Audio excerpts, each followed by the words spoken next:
Hello, my name is Alicia Shapiro with AInews.com, and welcome to another episode of our Driving Tomorrow Conversations with Industry Leaders, where we explore the latest developments and newest innovations in the world of artificial intelligence.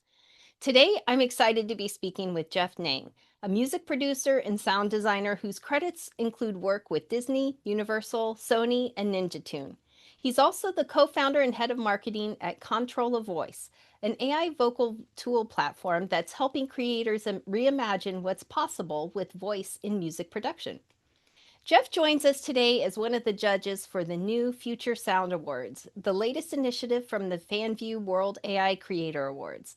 Launching July 1st in partnership with SoundCloud and TwoShot, this competition aims to become the Grammys of AI music, recognizing creators from around the world who are using AI to push the boundaries of sound. In today's conversation, we'll explore the vision behind these first of their kind awards, what Jeff and his fellow judges are looking for in submissions, and how AI is unlocking new creative freedom for musicians everywhere. So I appreciate you joining us today, Jeff. Thank you for having me, Alicia. This is awesome. Yeah, it's great to have you here. I'm really looking forward to our talk today. So let's start with the big picture. What excites you most about being a judge for the Future Sound Awards and maybe the impact that this competition could have in recognizing AI and music creators around the world? As a composer, full-time composer and music producer, I just love witnessing a new creative shift, which I believe we're in right now. We're in the middle of this creative shift. Something as big as when MP3s came out and it changed the way we shared and consumed music. And there was also fear at that time. But this time it's not just about the distribution of the music, it's actually how we distribute the music and also how we create.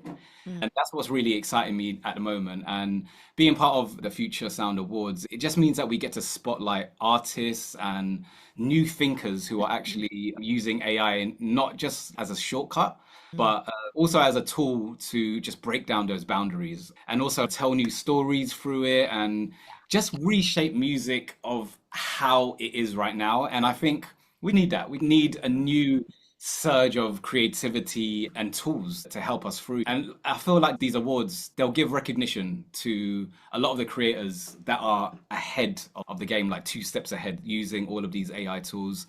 And I think it's time that the world actually catches up. Yeah, that makes sense. And we already have AI in filmmaking, so we need the music and the soundtracks to go with the movies. Exactly. Yeah, we're catching up with the whole arts and the film and the illustration and stuff, audio wise. But I think we're getting there. I just think we need to break down this barrier of the fear and the questions. But that all comes with it. Just like I said, with the MP3s Yeah. and even like samplers and synthesizers, there was always a rage of, oh, it's going to replace real musicians. And the way when laptops came out and people now in studios are like, people aren't in studios anymore, they're on their laptops. So there's always a shift and there's always, what do you call it? Everyone's always against the flow in the beginning, Yeah, but this brings out new laws, new ways of distribution and creation. I like that. And you've worked with major names, like I mentioned earlier, Disney, Universal, Ninja Tune. How has your approach to music production evolved since these AI tools became a part of the creative process? Honestly, not in such a big way. Okay. Yeah, it definitely has. You know what it is? Before I started with a blank slate with no AI tools, it was just kind of creativity pouring out. And now with AI tools, it's exactly the same, except that I can get there quicker. And AI just gives me like paths to explore faster. I started using, I've got an app called Controlla Voice with my co-founders, and it's where you can change your voice into other people's voices. Oh, cool. So we have royalty-free voices. So if I wanted to change my voice that I recorded in my voice to a female voice, I can do that in an Wow. instance. And I could never do that before, and that would slow down my process. So it's basically helped make the process much more playful, and you can make something that's wild and unexpected as well. And I love that. I love like the unpredictable things that you can come out with that you can learn from. And if it doesn't work, then you haven't actually lost a whole day. Like before, if like a choir didn't work in a big studio, you've lost a whole day, you've lost money, blah, blah, blah. But now you can do this stuff in 20 minutes and go on to the next idea and the next idea. So allowing your ideas to just get there quicker. That's really cool. I like that. And these awards aim to be the Grammys of AI music. What do you think it'll take to build to that level of cultural impact? And how do you see this competition evolving in the next few years? Yeah, we're stepping into not a danger zone, but like really untouched territory. Not the first awards, and TwoShot and Fanvue and partners like SoundCloud are so cool for bringing this together at such an early time. It's such a bold move and a bold vision, but I think we need that type of stuff. We need people in startup companies and in smaller companies that are like taking the steps towards AI and music and arts in a positive way. And I think that these awards are doing that. I think it's doing that. There's a lot of noise and opinions at the moment. But then on the other side, you have a lot of influence from musicians like David Guetta or Grimes using these type of tools. And it means that it is in the mainstream. It is in the limelight. So the more people adapt and see these tools as just tools and not something that's going to replace them, then I think we can take this so far. And like I said earlier, like having the awards, the FanView World AI Creator Awards, it just helps with, bringing out talent, and it Yeah. highlights real artists showing groundbreaking entries and focused on like storytelling, and it can just grow into something huge. It's early days, but it's definitely exciting, and I just hope we capture the attention of the next wave, the new generation of musicians that can actually embrace these AI tools. I like what you said. It's bringing out the creative talent that maybe wouldn't get seen or heard before. So that's really a great, Yeah. I love that. Yeah, it's definitely because now we have access. You really don't have any excuses if you want to make music. Yeah, that's true. You still, like, even before AI, you didn't have any excuses. We have our laptops, we have free like tools that you can actually use. But now with AI, there's so many other things that you can do, and you can really break creative boundaries. And I don't think a lot of people know that yet. They're Mhm. just seeing like oh, you can generate a song from one button. That's not making music. Yeah. But that's one side of it. And that's what's getting a lot of the hype in the media at the moment. But then behind the scenes, like I said, with Two Shot and our company, Controller Voice, like we have a lot of users that are using it for like really cool stuff. They're changing their voices into this. They're making choirs. It's mind blowing, like that. How many people can actually use these tools and actually benefit from it and start releasing music straight away at a high quality. Yeah. And you mentioned earlier, we talked offline, you don't need a studio anymore. You don't need a big budget. You can just do this with a couple of people and some AI now. It's great. Yeah, yeah, it's awesome. It's crazy. Which that leads me into my next question. You've also mentioned that AI is smashing through the old creative barriers. Can you share a moment or a project where AI unlocked something unexpected or innovative for you?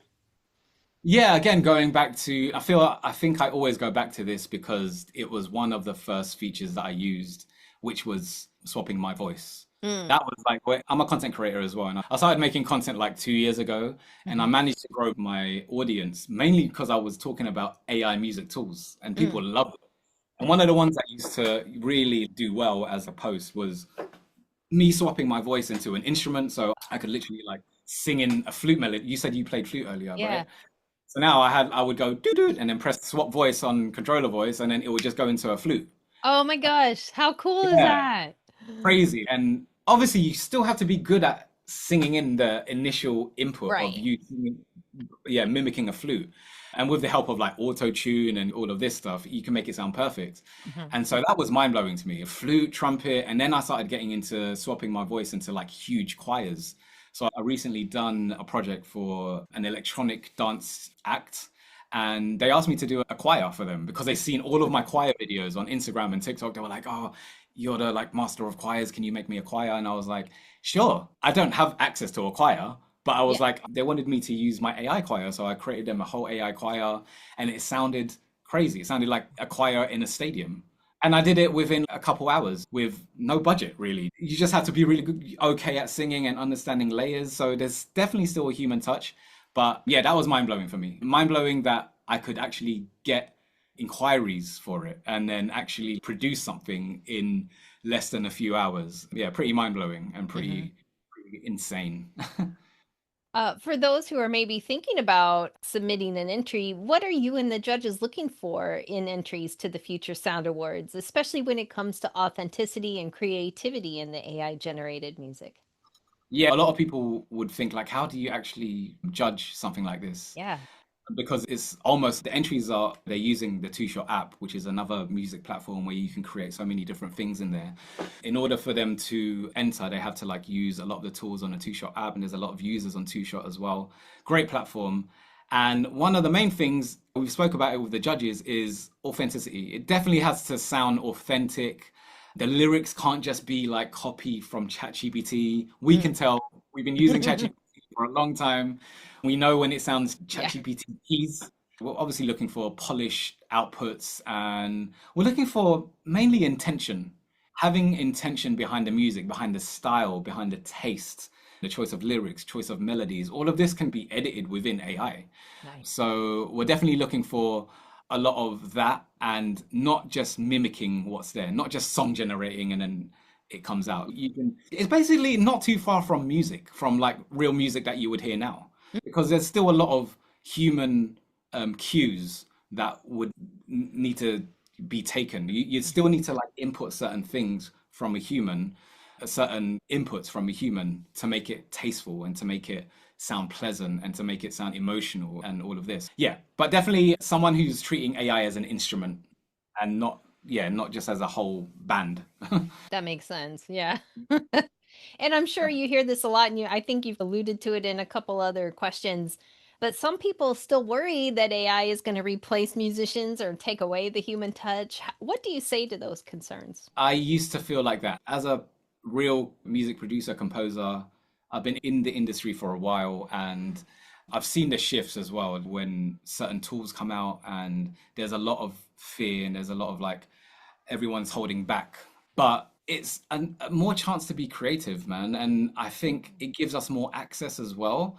And like I said to you earlier, it all starts with the human touch and it ends with the human touch. Yeah. So in the middle is our AI tools, and we use AI to elevate and accelerate to get to a final destination. But again, it will end with the human touch after. So if you're copy and pasting from ChatGPT, that's the wrong move, and you'll get flagged. People know how ChatGPT sounds like.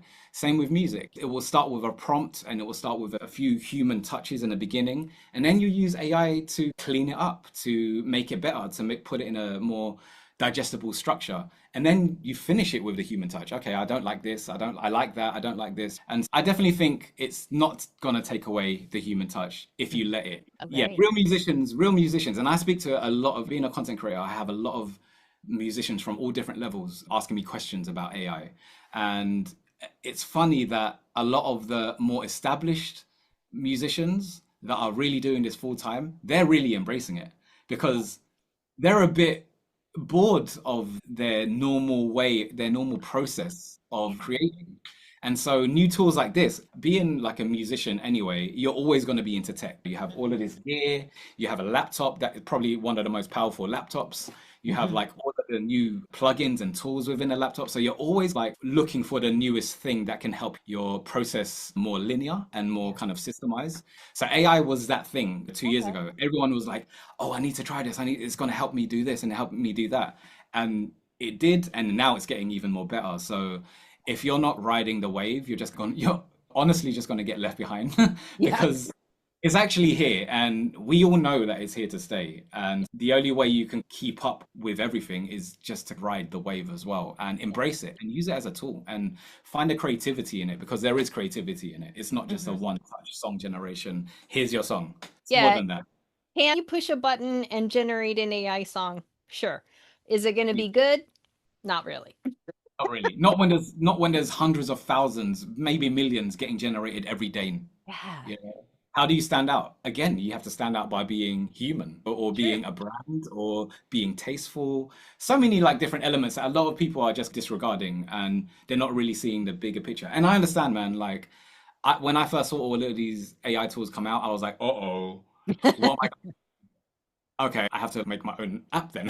Yeah. Yeah, and so I did. But then also through that journey, I saw like how people are using it, and I saw how we can bring out new tech. TwoShot are doing it, Controlla Voice are doing it. There's a lot of people who are brands, legacy brands out there, music brands that are now adapting to AI in there, and it's gonna make our music production process much more fun and much more quick. I love that. That's a great idea. And looking ahead, how do you see AI continuing to shape the future of music? What kinds of innovations or collaborations are you most excited about? There's a lot of, I feel like the way we're going now with AI and music and AI and arts in general is this sort of interactive and personal way of consuming music. So imagine you go on one of your favorite platforms where you listen to music and you can now swap that song with your voice Mm. in a perfectly singing voice, or you can remix it to any genre. Like you hear like a Taylor Swift song, but you don't like it in that Taylor Swift guitar-y genre. You want it to be reggaeton. You can just go cat, and then it'll just generate it in a new genre. Imagine that. Or, That would be cool. I mean, this goes into kind of like a customizable way that can suit your mood at that time and generate you music that you can consume from your favorite artists in such a quick way Mm. where you didn't think that you can experience that before. So I think we're going into kind of this more interactive and personal way of consuming music. Oh, And yeah, and like I was saying to you earlier, imagine if your Alexa is tapped into the AI and and there's sensors around, and every time you walk into the room, it can feel that your heart rate is higher, and it wants to cool you down. It wants to bring down your heart rate, so it's going to play you like ambient, relaxing music because it can tell what you're feeling. wow. Like things like this, like you could imagine just a world like that. You can't really fathom it right now. Yeah. It's a bit overwhelming, but once you just like when you go onto like your Spotify and you've got these playlists that are already it's the AI is working there. It's created these playlists to suit your history of what you've been listening to. The same thing. It's just in touch. The AI could in the future, I think, could be in touch with like your senses. And yeah, that's probably a whole nother interview. But yeah, immersive, interactive, and personal. That'd be cool though. I think I would like that. Yeah, yeah, we're working on it. Yeah. Okay, good. Yeah, we're working on it somewhere. And before we wrap up, I always love to ask, when you do step away from your work, what are some activities or hobbies you're passionate about? I've got a bit of an obsessive personality. So, like, when I get into something, I get into it, like music, AI and music and stuff. But I've been training for a half marathon, which is Oh, in 9 weeks' time. So, yeah, so I've been doing a lot of running. I run 4 times a week, do a lot of running. And I do calisthenics, which so I mm. do like a bunch of handstands and all of these like weird moves and stuff. I'm that guy in the gym doing like handstands for 5 minutes. Yeah, so I just love, I'm super into my health. I've just had my son who's just turned 3 actually. So I think like apart from music, it's being a dad and really concentrating on my health because I believe my health like really affects my Mhm. creativity and the way I talk and Yeah. movement just helps and I'm super obsessed with it at the moment. And so yeah, so that's what I do and I want to teach my son the same things as well. Yeah, of course. Yeah, that's awesome. And also, when you're doing these exercises and handstands, but they're building your muscles, so they're building your bones. And so when you get to be 80, you can still move around without canes and walkers. So Exactly. And when the AIs take over, then that's we true. need to stop being even more lazy and get more movement going. So That's yeah. right. But I do obviously being in the studio, I'm sitting down a lot. I've got a Right. standing desk and stuff, so it goes up and down. But Mhm. yeah, we need to keep moving. Not just musicians, but everyone just needs to keep moving, man. Yes, that's for sure. Yep. Thank you so much for joining us, Jeff. I really appreciate your time and your perspective on AI and its role in music and the vision behind the future sound awards. It's just so inspiring. I know our audience will come away with a deeper appreciation for where music is headed and how creators can be a part of it. So thanks again for coming on. Awesome. Awesome. Thank you for having me. And if anyone wants to enter for the awards, then head over to the website. I think you will leave the website below, maybe. Yes, I will definitely. I would say the entries are open. They launched July 1st and they're going to be open through July 22nd. And I don't know how to pronounce this, so I'm going to spell it WAICA.webflow.io. You can Yeah. make your entry there.